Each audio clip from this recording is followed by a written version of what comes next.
Hi everyone and welcome back to my channel. My name is DESZREN. Most people call me Des. Feel free to call me whichever. If you're new to my channel, welcome. What you guys are looking at are some nice juicy passion twists installed by yours truly. If you are interested to know how exactly I did this style, then keep on watching.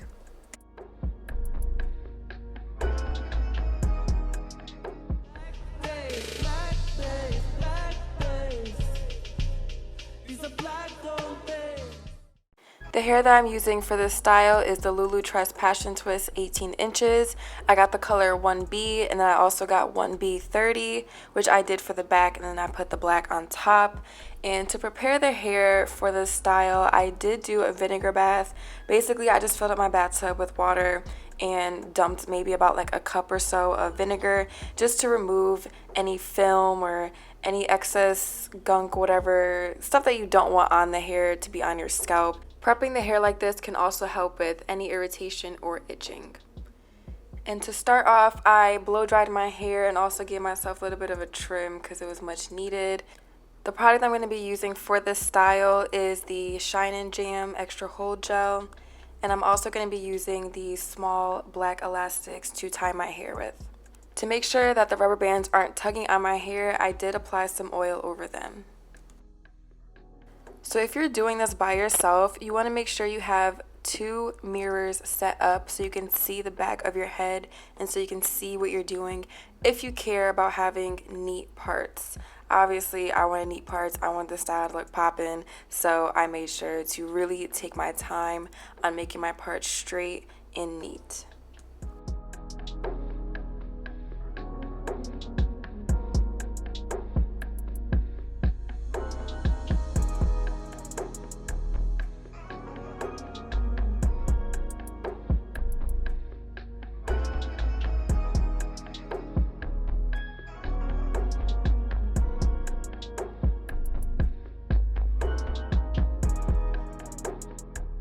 To make the installation a little bit easier, what I did was I applied the gel to my roots, wrapped it around with a rubber band to make sure it was nice and slicked down, nice and neat looking, and I did that for the entirety of my hair before I actually began to install the passion twist.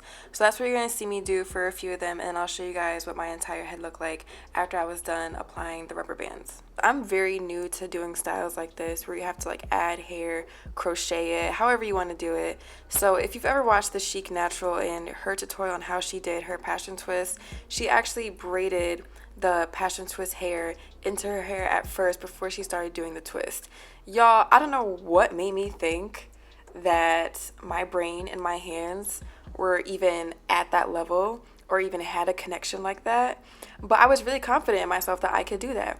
And I found out very fast that I could not. So I am going to explain later on the method that I ended up doing to get these passion twists on and popping, because trying to braid the hair in just was not happening for your girl at all.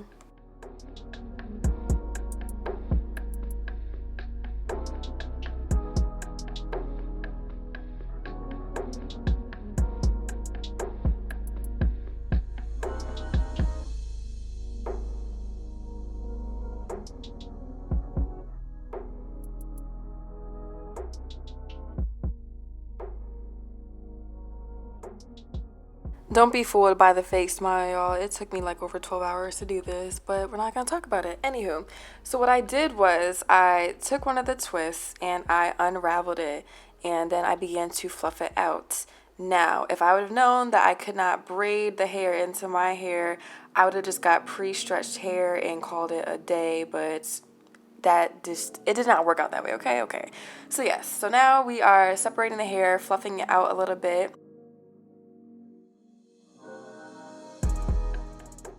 And then what I like to do is I like to kind of loosen the rubber band, so I pull it a little bit away from my roots just to give it some more room. I take my crochet hook, slide it underneath, and then I loop the hair around the hook, and you're just gonna pull that bad boy right through.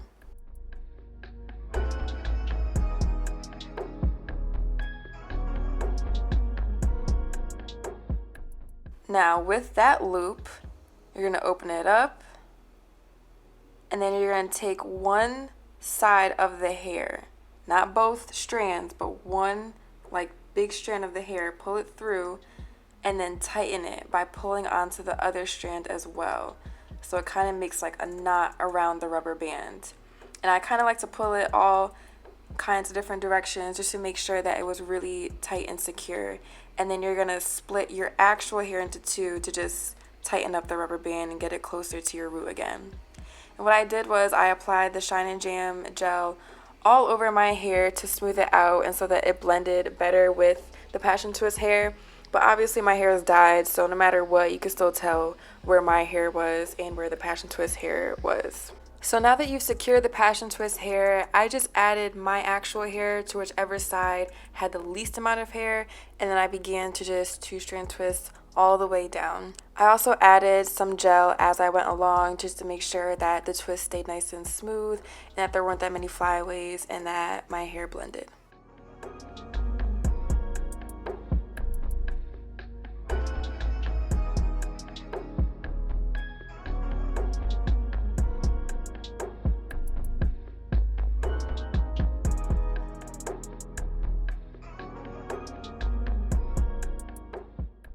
And of course, to secure it, you're just going to twirl it around the ends, and for the most part, all of them stayed pretty well.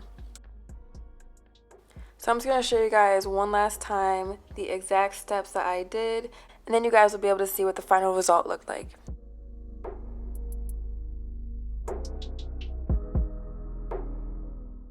So if you guys end up trying this style and you realize that you're having trouble covering up the rubber bands, what you need to do is you probably just need to fluff the hair out more so it actually covers it. Or don't be like me and get the actual Passion Twist, just get like some kind of like water wave hair or like pre-stretched hair, and you'll have a much better and easier time covering up the rubber bands when you tie the knot. So for some of them, the rubber band was showing. I wasn't really that pressed about it because, like I said, this was like my first time trying something like this. I just was happy that I could do it, but that was my solution to like fixing the top, how you can't see any of the rubber bands. I just stretched out the hair more and it worked out.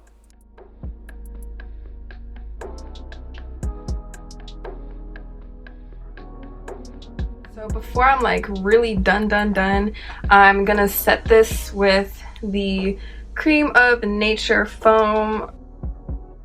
I'm also gonna take these strips and wrap my hair with that too, just to make sure that any flyaways, any frizz is virtually non-existent, because I wanted this style to look really nice and neat and clean, which is why I did the rubber band method, considering I am a beginner at this stuff.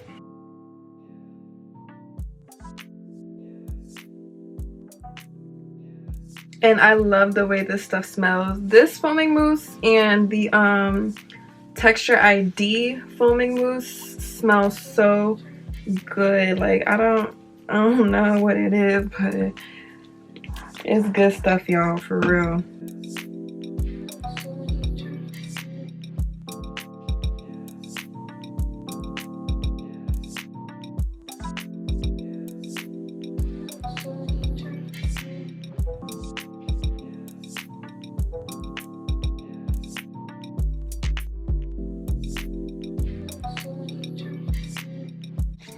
Okay, and I will be back to show you guys what the final result looks like.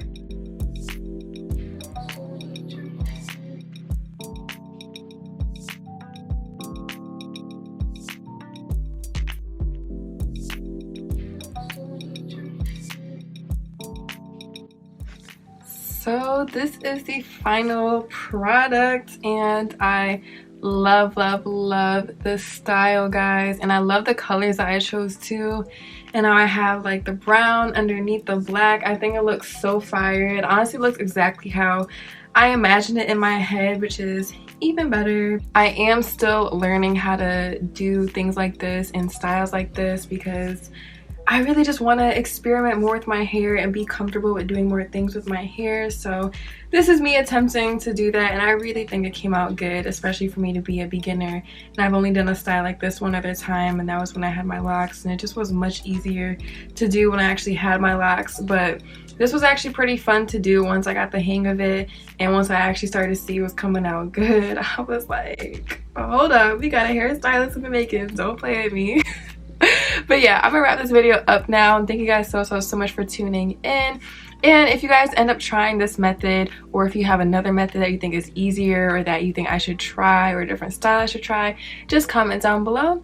And that's it. I will see you guys next time. Bye guys.